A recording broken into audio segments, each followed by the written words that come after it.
Welcome to Stuff You Should Know, a production of iHeartRadio.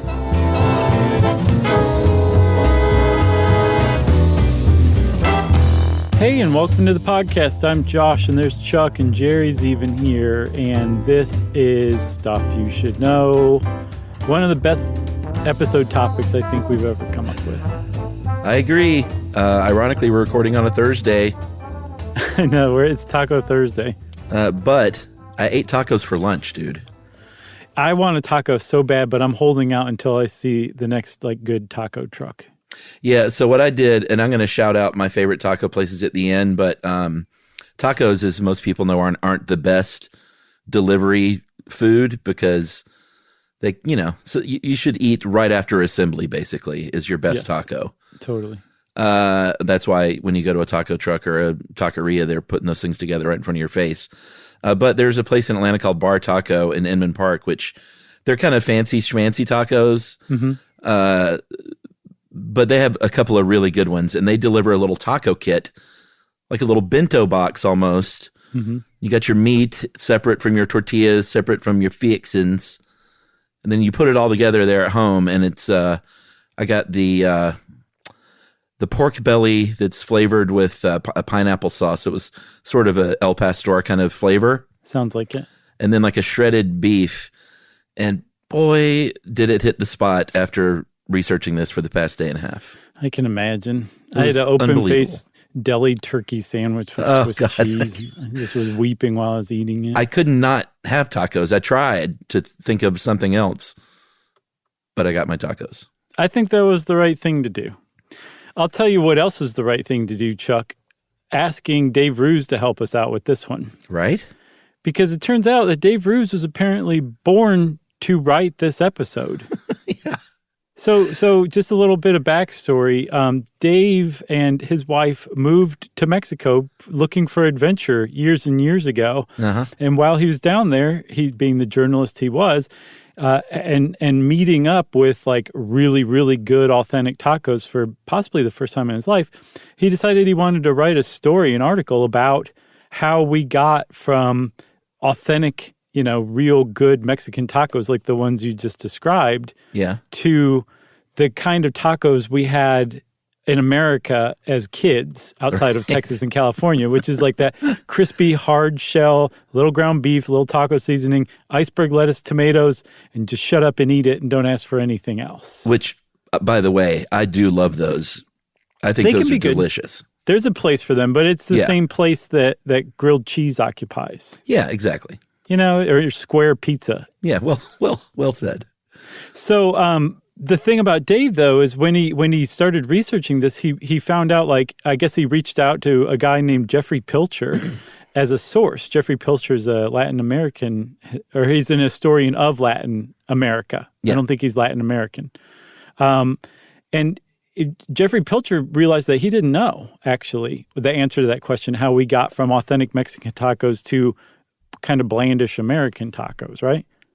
Yeah, and it seems like he might have even, Dave may have possibly been an inspiration for what ended up being the Jeffrey Pilcher book, Planet Taco, A Global History of Mexican Food, because he's even listed in the acknowledgments, right? Yeah, he thanks Dave directly for helping come up with this idea. Amazing. I can't remember exactly how he put it. So then now we fast forward to 2021. Mm-hmm. We asked Dave to help us with the tacos article, and Dave goes back to Jeffrey Pilcher's book that he helped inspire as a source for this episode. Yeah, I mean, it's pretty great. And Dave loved Mexico so much, he ended up living there several different times for a total of about 9 years. The country he found so nice, he lived there twice. Thrice, I think. Oh, yeah, that's right. Country so nice, he lived there thrice. It still works, yeah. I've done very little travel in Mexico. I've done some of the border town stuff in Tijuana and Algodones, but I really want to go south into central and south central Mexico. Uh-huh. I just got to do it. It's wonderful. I worked at Mexicali Grill in college and ate Mexican food literally every day for 3 years. Mm-hmm. And it's just one of my favorite cuisines and favorite cultures in the world. It's pretty good. Love One it. of the things that really is kind of shocking about all this, though, Chuck, is the taco. The thing that pretty much everybody in the world associates with Mexican cuisine, is possibly the latest comer of all of Mexican, what we would identify as Mexican cuisine. Yeah. It's actually a fairly recent invention. And that's pretty much what this episode is going to be about. How the taco got invented and then how we got from an actual authentic Mexican taco to the Americanized kind of Taco Bell version of it. Yeah, and Dave makes a great point that, growing up in the 70s and 80s like we did, we had our what's the brand again? Old El Paso? Yeah, the Old El Paso, like taco kit style tacos. Mm-hmm. And like I said, I still love them. You love them. There's a place for that. If you pop that taco shell in the oven and get it crispy, yeah, it's really a beautiful thing. As long as it doesn't break in half, it can get a little messy. Yeah. But while there's a place for those, Dave makes the point, and I agree that we are truly in the golden age of tacos here in the United States, because it used to be, like you said, Texas and California, you could always get pretty good tacos once they came on the scene in the 1950s or so. But now every major city has world-class tacos. Yeah. Yeah, and I mean, not just like taco trucks that somebody pulled up, and thank God for those as well.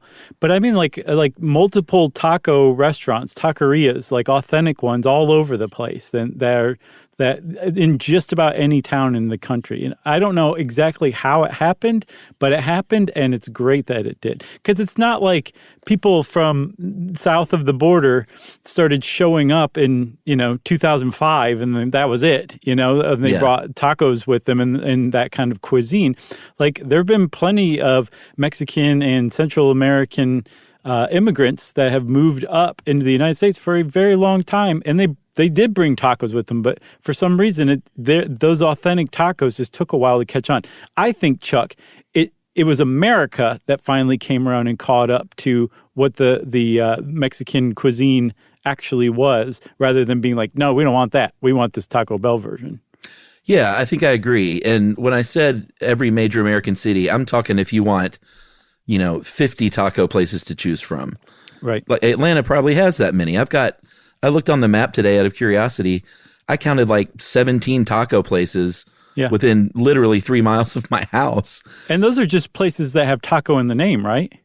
Yeah, I mean, these were places that they weren't, I kind of threw some just some overall Mexican restaurants in there that have really great tacos. Okay, gotcha. But most of those were sort of taqueria style or taco trucks. Uh-huh. But, forget major American cities, like small towns, you can find really good tacos everywhere in this country now.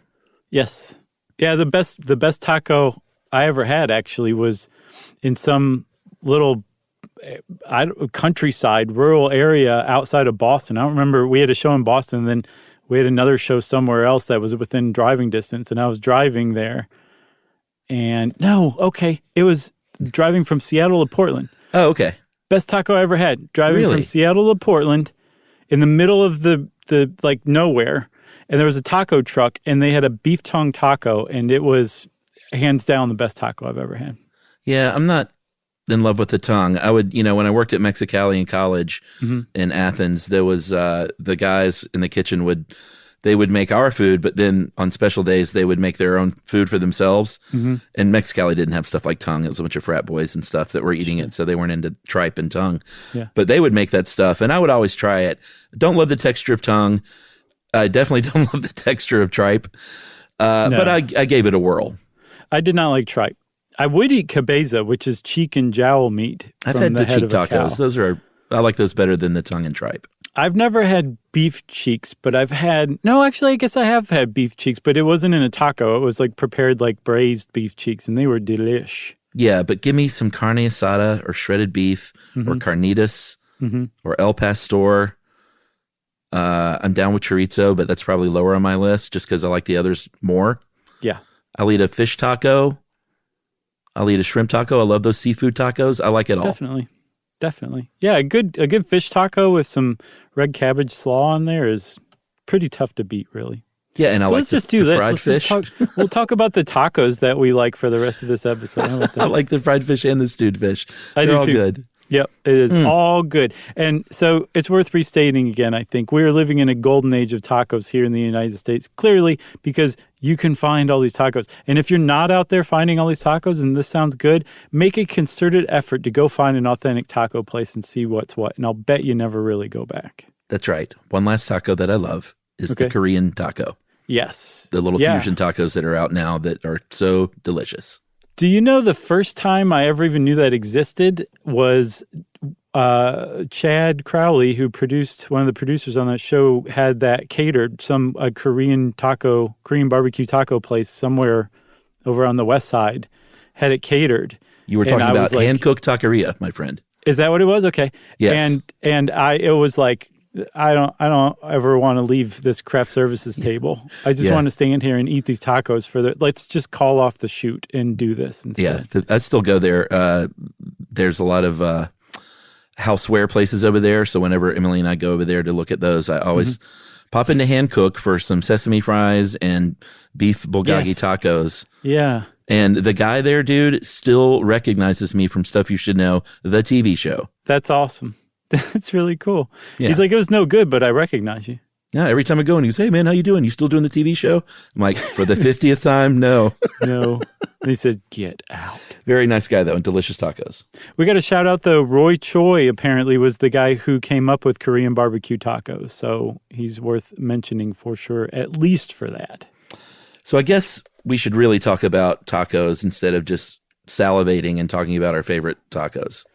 Agreed, because like I said, tacos are fairly recent creations as far as Mexican cuisine goes. But one of the things that is essential to a taco, the tortilla, is actually very, very, very old. Yes, it is. And technically, if you put something in a tortilla and eat it, you could describe it as a taco. Yeah. But, basically since the domestication in southern Mexico of corn about 8,700 years ago, they have been grinding that stuff up, flattening it out, and cooking it near a fire, usually, back then, like on a hot rock. Or, we saw in Guatemala, they were still doing this by hand every morning. Yes. Some of the best tortillas you're ever going to have. Yeah.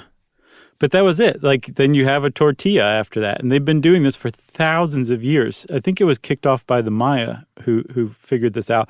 And then there was another really important innovation that the Olmec people came up with.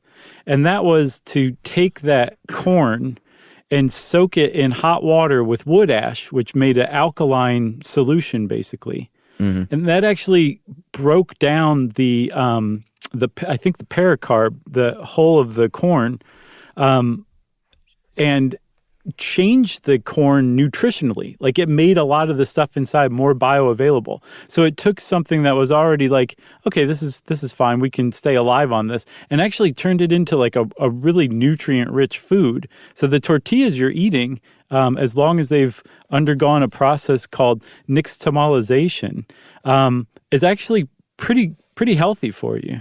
Now, it sounds like you said the word tamale in there. Is that right? I did, yes. Would you like to spill the beans? I'm being coy.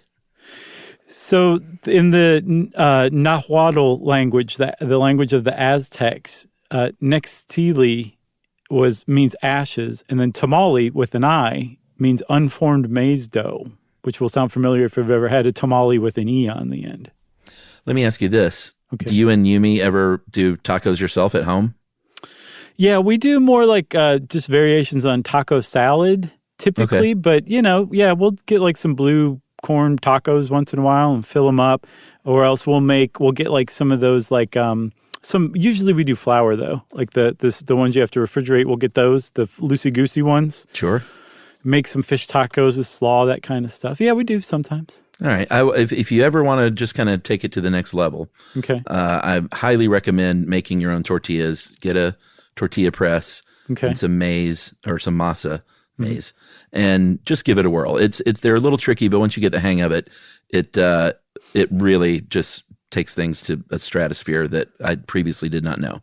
I can imagine. I'd never really even considered doing that, but I'm going to now. Yeah, maybe I'll buy you a tortilla press. Would you accept that? You have to now. You just offered on the podcast. Right, I will great. hold you to that. Good. I'll send you mine and I'll get a new one. Right? I'm just kidding. I'll be like, there's like old crusty dough on this one. Actually, a worn in. I don't know if there's anything to that, but if it's like cast iron, there may be something to that. Yeah, like seasoned. Sure. Yeah. Cool. Thanks, man. Sure. So we've got nixtamalization, which makes the stuff in the corn that was already there, like iron and vitamin B3, way more bioavailable, right? Yes. It actually sucks calcium into the corn, so it adds a lot of calcium. It fortifies it with calcium. Just this process of soaking the corn in wood ash and water before you turn it into masa. And then it also kills off mycotoxins, which can mess you up pretty good, fungal toxins that can be present on corn. And when you put all this together, especially if you add it together with some beans, you have what's called the complete protein, huh?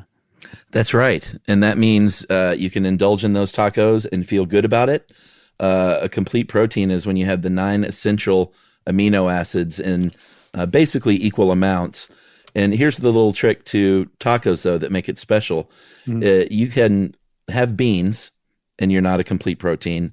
You can have corn, and you're not a complete protein. Yeah. But if you put those things together, you do have a complete protein because beans have all those essential amino acids but one. It's called methionine, and corn does have that. So it's almost like it was meant to be. Yeah. Corn's like, I'll help you out with some methionine, no problem. Here. Oh, man. Refried beans. I know. There's something about food that when you know that they form some sort of like natural pattern, just makes them even more satisfying and wholesome. Yeah. Or when things come together to make a greater whole. Yeah. Oh. Exactly. Should we take a break? Yeah, let's take a break and we'll get back to we'll get to contact between the Spanish and the Mesoamericans.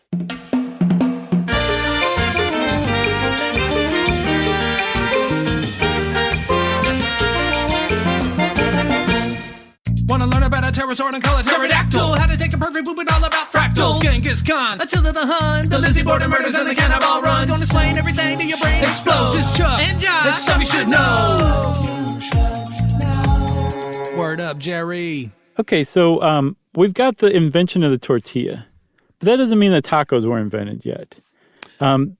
One of the reasons why you can't say tacos were invented yet is because Mesoamericans used tortillas for just about everything. I think the Spanish said that Montezuma, the emperor of the Aztecs, who was running the show when the Spaniards showed up in 1519, that he would basically use his tortillas as a spoon. Yeah. Much the same way. Have you ever eaten Ethiopian food?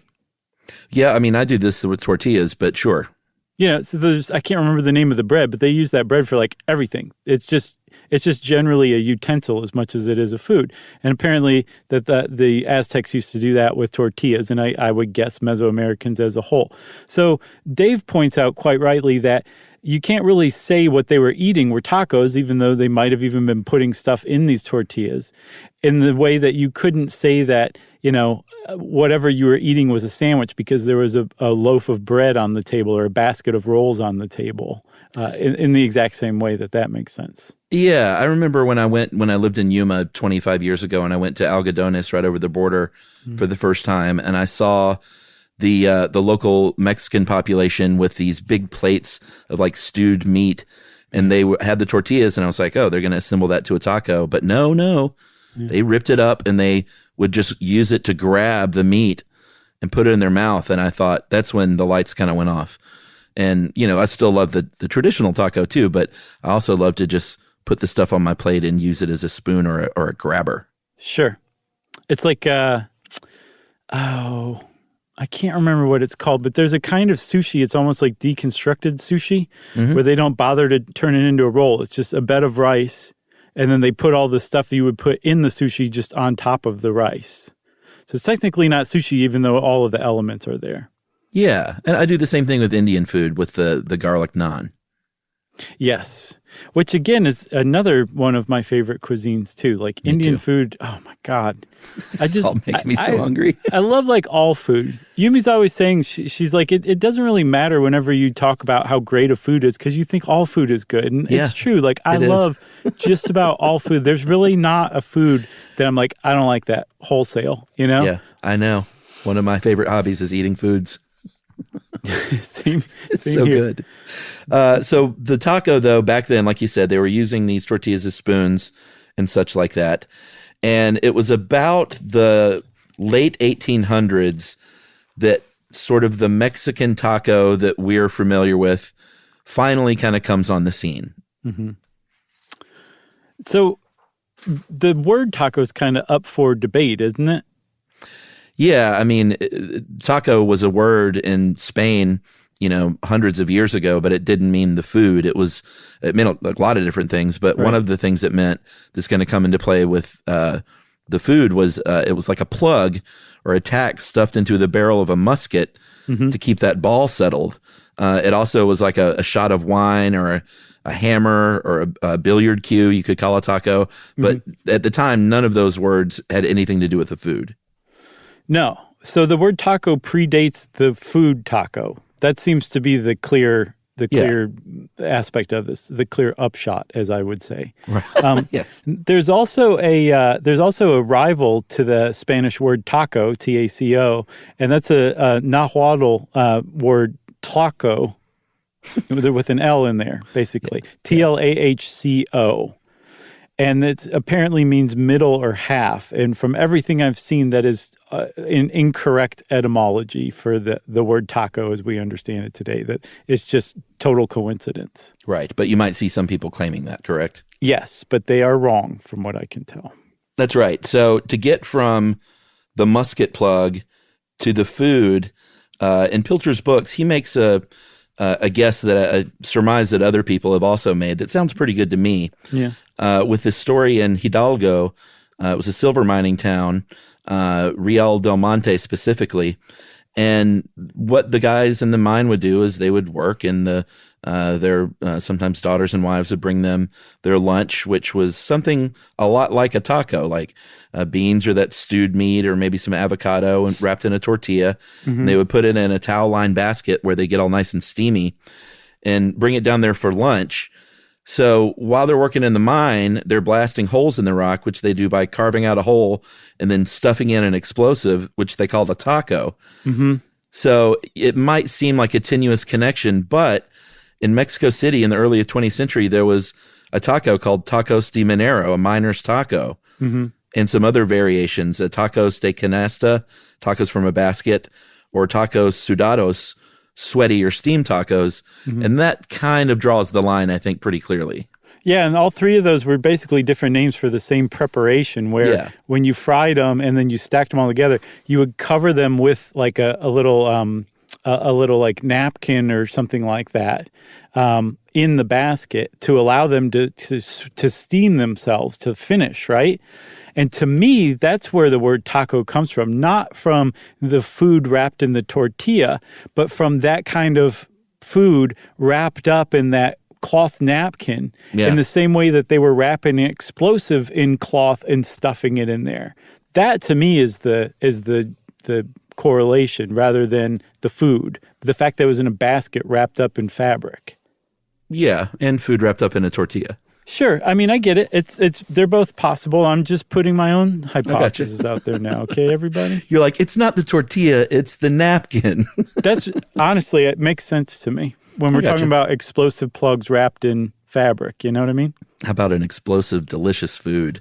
Well, that's the thing. And I totally understand that they could have been like, there's a bomb in one hand and a food bomb in the other hand. So I get it. I'm with it. Taco in print, talking about a taco as food, I believe for the first time was in 1891 in a novel called Los Bandidos de Rio Frio, The Bandits of Cold River. And there's a line in that book where they're talking about a celebration in Mexico City, and they say chito, which is fried goat, with tortillas, and the children skipping with tacos of tortillas and avocado in their hand. Sounds great. What an idyllic little bucolic scene that is. I wish I was there. Yeah, anywhere there's fried goat being served, I wish I was there. No, I'm not down with the goat, but sure. Oh, it's so I'm with you. So it seems to be okay. We've got taco as a food. It's appearing in print by 1891 at the latest, which means that if you write something down, this is basically true across history, as we've seen in episode after episode.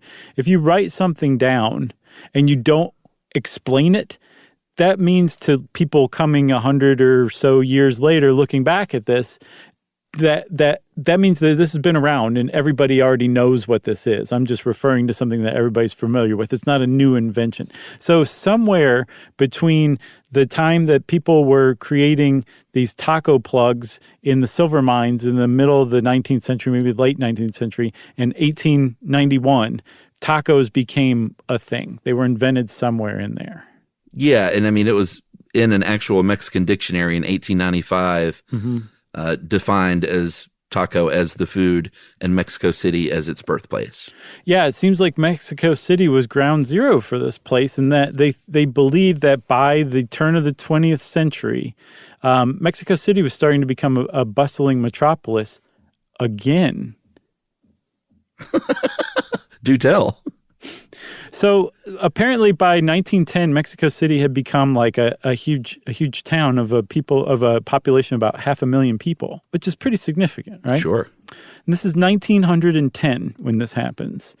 If you went back to about 1500, say about 400 years earlier, yeah, right before contact with the Europeans, the same city, Tenochtitlan, which Mexico City was built on, but the Aztec city that was there before, had about 400,000 people, just under 500,000.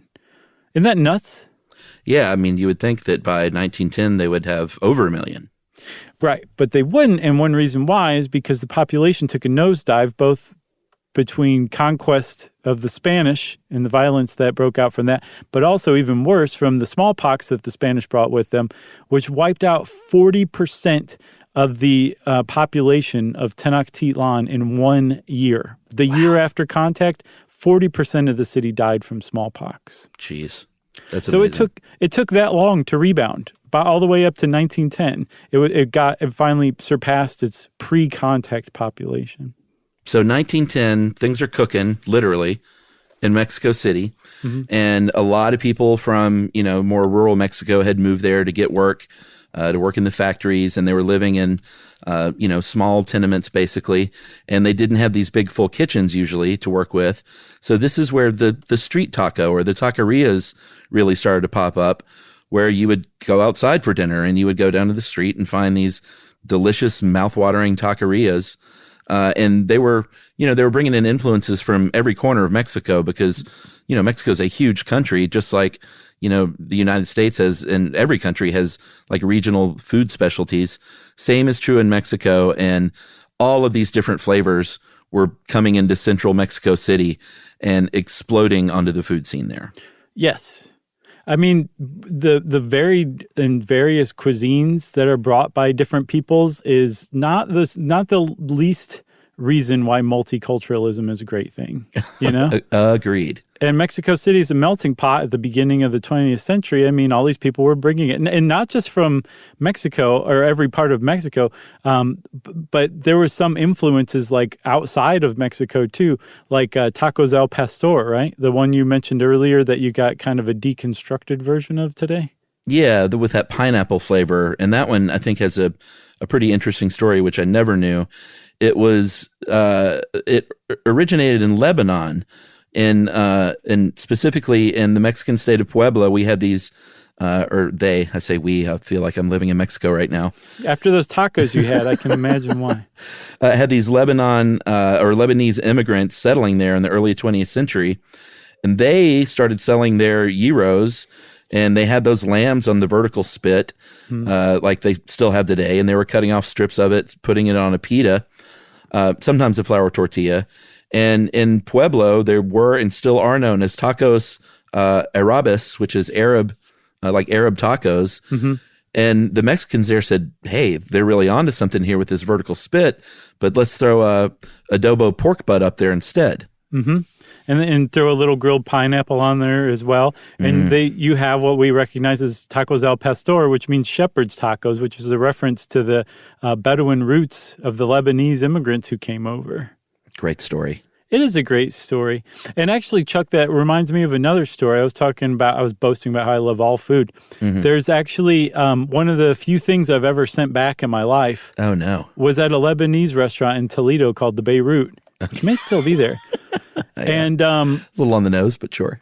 And my family was feeling pretty adventurous and ordered a bunch of stuff off the menu. And one of the things we ordered, it didn't really sink in what we were ordering, but they brought out a bundt cake, a full-size bundt cakes, bundt pans worth of raw ground meat covered in raw egg.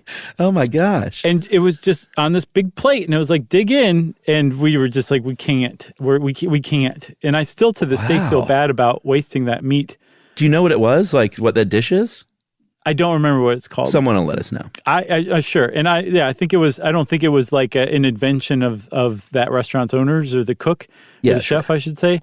But I haven't seen it very frequently since then. But it was, we're like, no, I'm not going to do that one. Well, I mean, hats off to your family in the 1980s in Toledo for going to a Lebanese restaurant. We had Chinese food, and that was about as crazy as we got. Oh, we got fancy. Not only did we go to the Beirut once in a while, we also sometimes went to En Japanese Steakhouse, which is a hibachi steakhouse. So we got real ethnic sometimes. Yeah, that stuff we couldn't afford that. Not like you were rich or anything, but we ate a lot at home, so we didn't even go out that much. So when we did, it was pretty conservative. But it wasn't until my 20s till I left home and got into college that I really started exploring foods of the world. Yeah, well, good for you for doing that. Some people never do, especially if they were raised without being exposed to it. So it's good that you did. What's so great about multiculturalism? Food. The food. Beautiful babies. Yeah, beautiful babies, for sure. Plenty of stuff, different points of view, all sorts of great But things. really food. Sure. So you want to take another break and then get back to tacos? Continuing on, because we finally reached the point where we're like, okay, tacos now exist, but they're pretty much being slung out of food carts in Mexico City right now at the beginning of the 20th century. Yeah, we're going to take a trip to Los Angeles, right after this.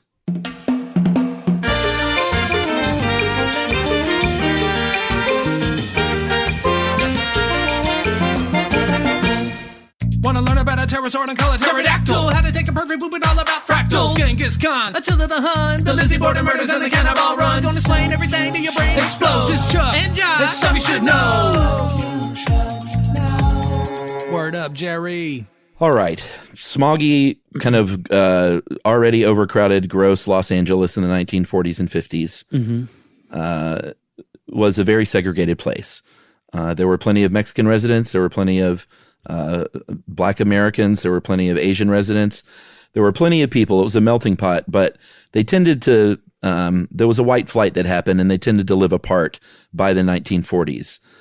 Sort of the suburbs in the valley, Orange County maybe is where a lot of white people fled to, and not entirely. But if you wanted to live inside Los Angeles, like maybe East Los Angeles, you may have been from Mexico originally. Yeah, like Cheech Marin. Yeah, born in East LA. Yeah, that's right. Man, what a great song that was. So, so Jeffrey Pilcher, Senior Pilcher, he thought to look around at the, I think he got his hands on some phone books from Los Angeles in the 40s and 50s and started looking up taco joints. Because remember, at the behest of one Dave Roos, who would become a Stuff You Should Know legendary writer, Jeffrey Pilcher's on this quest now to figure out how we got to the Americanized version of tacos. So he's tracing it from Mexico City up to California, as one would do. And he did that by looking at the phone book. And what he found is that outside of East LA, you could find plenty of restaurants that were taco joints. But in East LA, there were only 2 restaurants in the phone book that had the name taco in them, which would suggest, Chuck, that they didn't eat tacos in authentic Mexican American neighborhoods. But that's not necessarily the case. Yeah, I think what has been surmised, and I fully agree, is that there were plenty of places in East LA serving tacos. They just didn't feel the need to advertise it as a taco place to make it, it was sort of, if you were a white American or a black American in the 1940s and 50s in LA, Mexican food might have seemed exotic and maybe a little dangerous to try. Like dangerous for your stomach, that is. Right. So tacos was a safe sell, essentially, is what has been speculated. Like to put taco on a sign, people are like, oh, well, I've heard of tacos. I can try this place out. Right. And so Pilcher came up with some pretty great names that he found in the predominantly white, predominantly black neighborhoods in L.A. that had taco in the name. Apparently, the first one in Los Angeles that catered to non-Mexican customers was called Taco House, and that opened up in the early 40s. It's a pretty legit name, especially if you're saying, hey, American people, particularly white people and black people, Taco House. That seems approachable, right? You're not afraid of that. Come eat here. That makes sense. They didn't even say Taco Casa. No, that would be, no. That would have blown the minds back in the early 40s. I like any restaurant with town at the end, so Ernie's Taco Town kind of speaks to me. Yeah. How about Alice and Bert's places? Bert's Taco Junction? Yeah. That's good. I wonder if it was an old train caboose. Yeah, Alice's Taco Terrace, which is fine. Yeah, Frank's bad. Taco Inn, that's a good one. I've never gotten why you would call a restaurant an inn, because typically you sleep at an inn, you know? Yeah, I've never gotten that, because we had Village Inn Pizza, and I never got it. I tried to sleep there, and it never worked. No, I'm so full. And then in Watts, which is a predominantly, or historically at least, black neighborhood, you had Taco Kid and Taco the Town. Yeah, that's a great one for sure. Not bad. Taco the Town is not around anymore. Oh, that's sad. But apparently there is a Taco the Town in Maine, I believe. Oh, man, Maine tacos. I bet you even Maine has some good tacos here and there. For sure. That would be the least likely state, I would say, like Maine and Alaska. Right. So we've gotten to the point where now there's tacos in Los Angeles, right? They've crept up. People are starting to create them and cater to non-Mexican and non-Central American palates. And a lot of people say, okay, well, it was actually Glenn Bell, the guy who founded Taco Bell, which, did you know that there was a person with the last name of Bell that founded Taco Bell? No, I didn't. I didn't either. It's insane. Like my whole worldview's changed. Like Jimmy Hutt's pizza chain. Right. I've got one for you, Chuck. Did you know that the very first Pizza Hut was in Wichita, Kansas? Really? Yeah. And wow. very first KFC, guess what city that was in? Oh, please tell me it's Kentucky somewhere. No. Where? Salt Lake City, Utah. What? Yeah, it's true. Wow. The Colonel really was from Kentucky. Okay. But the first Kentucky Fried Chicken restaurant was open in Salt Lake City. Huh. I think it's one of those things where it's like, if you open a thing based on a regional cuisine, the one place that's not going to do well is in the actual region that cuisine comes from. Well, they don't have Taco Bells in Mexico. No, we'll talk about that later. We'll taco that later. All right. So again, Senor Pilcher, I got to read this book. It sounds fantastic. He talks about the fact that if you were a Mexican immigrant and you were building a restaurant scene in the United States and you wanted to appeal to the Americans there, then you might want to like source ingredients that you're probably not throwing tripe their way right out of the barrel, you know. Like you might want to look at the ingredients that are readily available, that people like, and like ground beef is one of them. So that ground beef as a central ingredient to those American tacos was really early on. Dude, I can't tell you how late it was in life before I even had a chicken taco, for Pete's sake. Yeah, no, I'm with you. It was all Same. ground beef. It was like, that's all there was, you know? Even if you went to a Mexican restaurant that was not really a Mexican restaurant, like we used to go to Chi-Chi's. Yeah, ground beef. Ground beef and everything. It was just ground beef. And actually, that reminds me, Chuck, I turned up, there's this 1998 Onion article that I remember from like 1998. It made that much of an impression on me. Yeah, what's the headline? Taco Bell's 5 ingredients used in completely new way. And the article talks about how you've never had anything like this. Right. In this one, the beef is on top of the beans, which is on top of the cheese. It is funny how they do that still. Yeah. Just make these crazy combinations of the same thing. Right. But the upshot of all of this is that a lot of people lay or credit Glenn Bell with inventing the Americanized taco, and that's not necessarily the case. It was some of these Mexican American immigrants who were creating these tacos to cater to American tastes, but then also based, like you were saying, on stuff that was easily obtained, cheap, because everybody knows restaurant margins are so thin. Yeah. It's incomprehensible why anyone opens a restaurant if you're just trying to make money. Right. And when you put all that together, people were making what you and I at age 10 would have recognized as a taco before Glenn Bell came along and started making tacos himself. Yeah, and a lot of people say, well, Glenn Bell at the very least invented the technology where you could fry up these corn tortillas into these perfectly little shaped taco shells. Mm-hmm.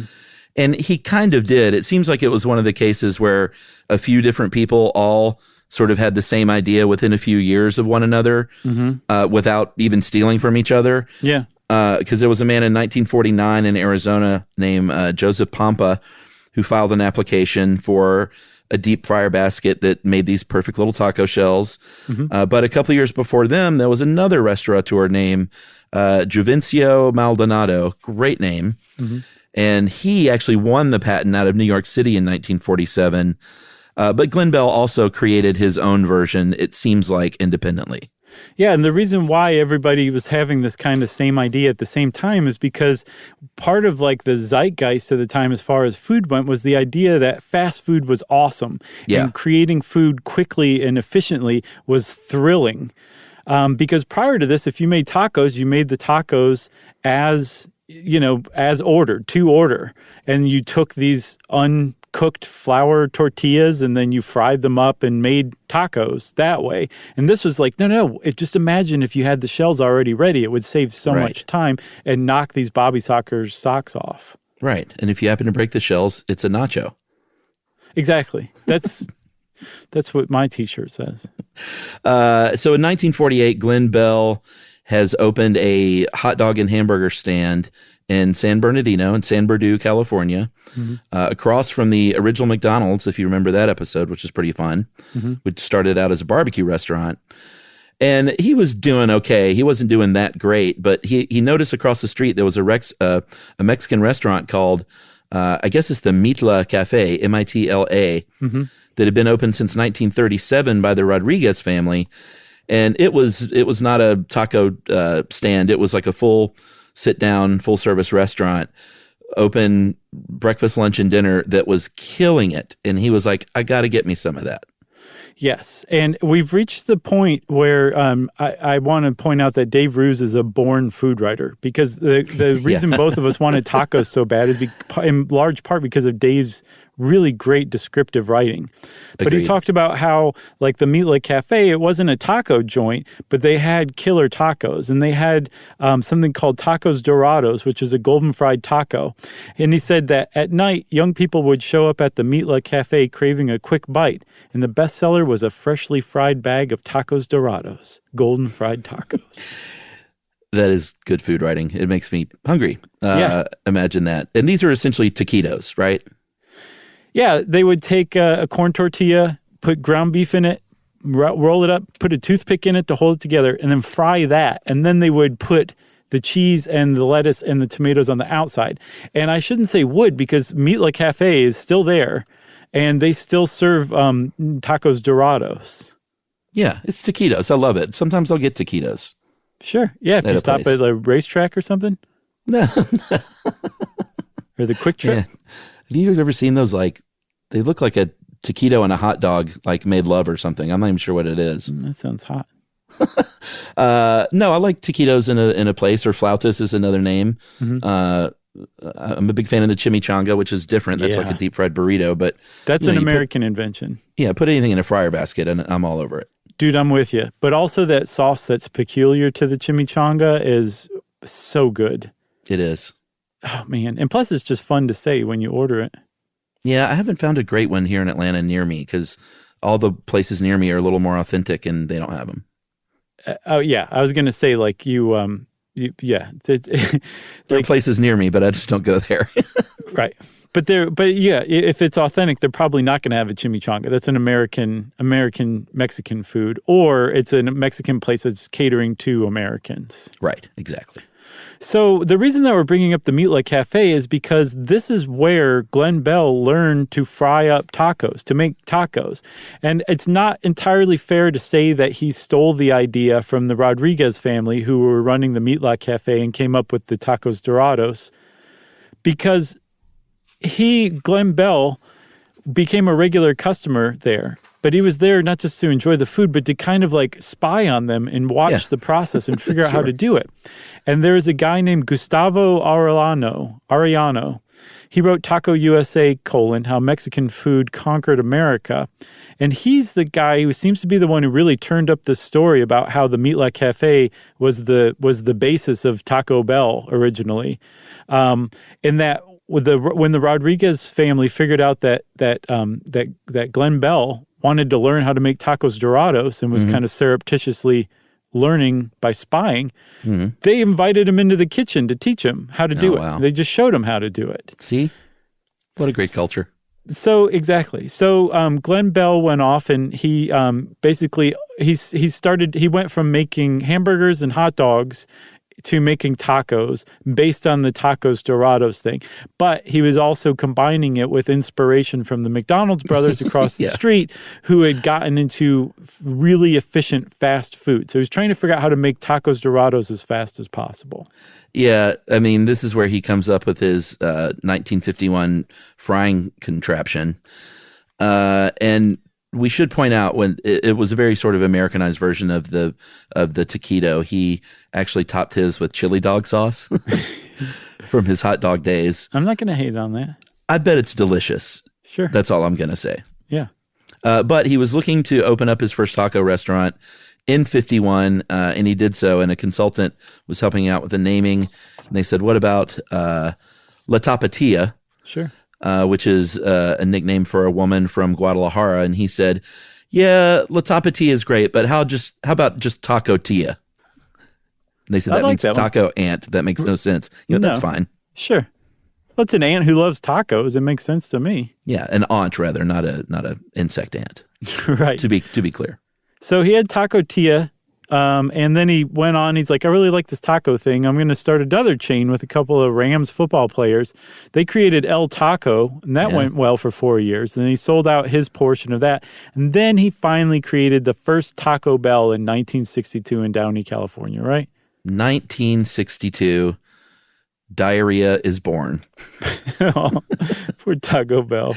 I love Taco Bell. Like we've talked about it before. I'd never ever have it, but I had it once about 4 or 5 months ago for the first time in a couple of years, and it was so good. And I had diarrhea. Oh yeah, well that's why you'd associate that with that, huh? It was worth it though. So the first one, they call it Taco Bell Numero Uno, the one in Downey, California that he opened in 1962. It is one of the most adorable buildings you'll ever see in your life. The sign is awesome. The front, the overhang is awesome. It's in a Mission Revival style. And actually, Glenn Bell envisioned it as kind of like a community center. So like he had fire pits. There was like mariachi music and dancing. It was way more than it should have been as just a taco joint, a fast food taco joint. And it took off really quickly. Within 5 years, he had 100 stores open. Yeah, and they still, even in the 80s and 70s, use the similar signage. Like when I saw Taco Bell Numero Uno, and that's what they call it, by the way. We're not just trying to be cute. No, not us. I recognize... Never. I recognized that sign immediately. I was like, oh yeah, I remember that from when I was a kid. And they did have and they still sort of have that Mission, that sort of stucco look to the restaurant. Until the 90s. I ran across an Architectural Digest blog. It said, we legit want our apartments to look like 90s Taco Bells. Because because there's a lot of like weird Memphis style mixed in. But I remember when it transitioned from the old. Oh, they don't style. have those now? No, not really. It's way more slick looking. Okay, I haven't really noticed. There was a big transition. There's actually been a couple since that one where they went from the ones where we were kids to the 90s versions. Yeah. And it was a sad day. I remember being like, something's been lost here. I don't like this new stuff. Yeah, it looks like Zach Morris took over and redesigned the whole thing. Well, that's just because the big mural of Screech on the side. Right. R.I.P. Screech in a sombrero. Yeah. Oh, yeah, he died, didn't he? He did. Very sad. Lung cancer, and even though he didn't smoke. Jeez, that's terrible. Yeah. I remember Del Taco, too. That was the other big one growing up, and that went out of business eventually. But Del Taco and Taco Bell were the two biggies. Taco Bell or Del Taco's still around. Is it?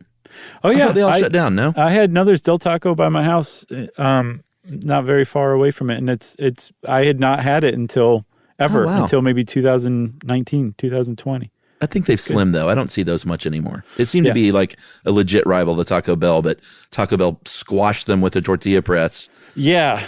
Because in a big way. Just in the U.S. alone, there's 7,000 Taco Bell locations.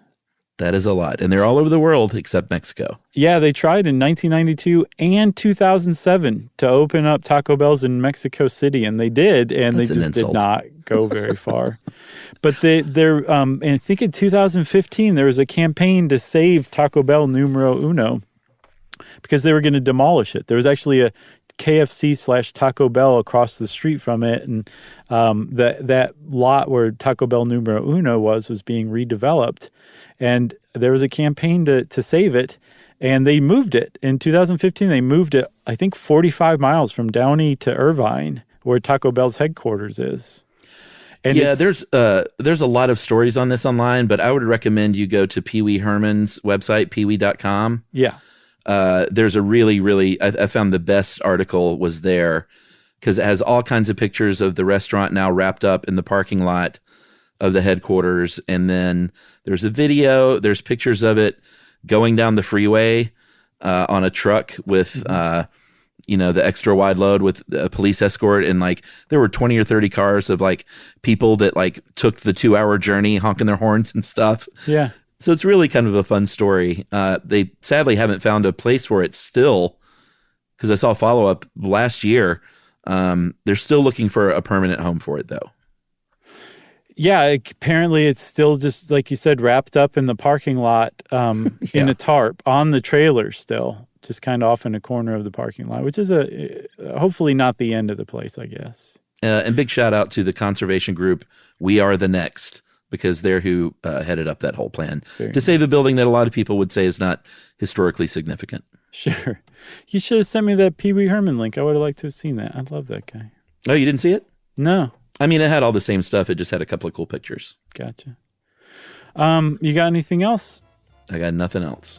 Okay, well, if you want to know more about tacos, go eat some tacos. Find some authentic ones and see what you think. And since I said see what you think, it's time for listener mail. Well, before listener mail, I did promise to shout out my favorite taco places. So can we do that? Yeah, let's, man. And you feel free as well. In San Francisco, Taco Bar.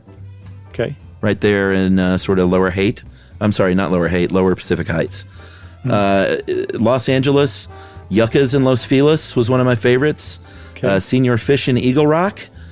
And then there was one called Seven Mares in Silver Lake that I think closed down but is now opened up as Playita. And it was very seafood focused.